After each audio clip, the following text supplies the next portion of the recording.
What's up guys, Slacker Genius here, and I finally have calmed down from all of the hype that the latest episode of Yu-Gi-Oh! Arc 5 has given us. And I finally watched the episode in sub, and there's a lot of good stuff in there. But in this video, I only want to talk about our theory concerning Jean-Michel Roger. We have a theory about Kurosaki Shun and Dennis. We have a little bit about Yuri and Sora, but since Jmike says he's coming back down this weekend, we're going to try to shoot a video concerning the rest of that material. If Jmike does not come down, or if he does but we're unable to record, I will make the video about Shun and Dennis, you know, the greater meaning behind what's actually going on with that. But anyway, I actually want to start this video off discussing a little bit about the Executive Council. How the Executive Council said that they don't want their dimension to get caught in the interdimensional war. How they locked Reiji in the room because they said they don't want to cause an uproar with him going and talking to Dennis. They want to kind of keep the peace, but what's crazy is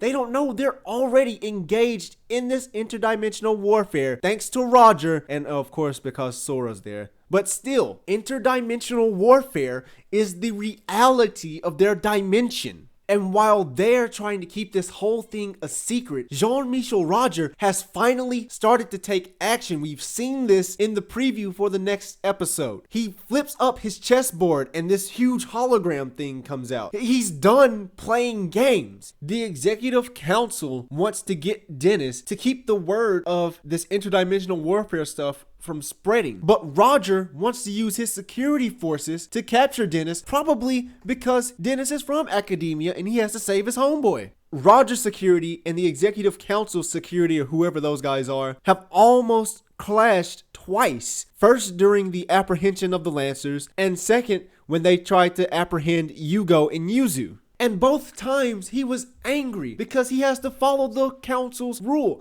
Their rules are more absolute than his. They have the power and he does not. But in the preview to the next episode, he's blown up the council's door. He is directly challenging the Executive Council. He wants power and authority. He wants power over them. He wants to be the emperor who controls the kings and the pawns.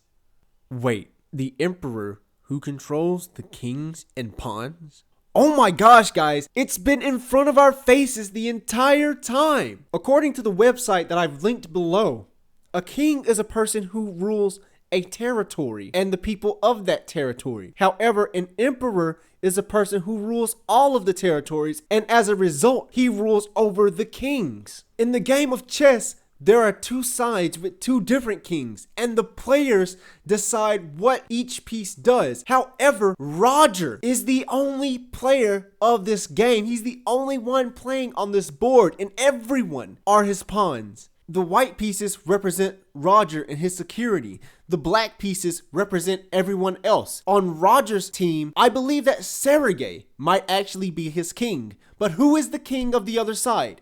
We don't know yet. I can assume that it's probably Sakaki Yuya, Jack Atlas, or maybe even the Executive Council. And Roger's thirst for power is even more evident by the card that he gave to the Duel Chaser, Goyo Emperor, a fusion card that rules over the Goyo Kings and the other Goyo monsters. A fusion monster. Now what's funny about this is back in the first season, Yuto and Shun were accusing Yugo of being the pawn of fusion because he used synchro summoning. But they found out that it was a misunderstanding. And Reiji was shocked to find out that it was a misunderstanding. He goes to the synchro dimension. The Lancers go to the synchro dimension to try to get the synchro dimension to get along with their cause. But what they find is that the misunderstanding actually turned out to be right. Synchro is the pawn of fusion, but they don't realize it yet because they are unaware of the interdimensional war. The Goyo Emperor is a fusion monster that controls the synchro kings and pawns of the dimension.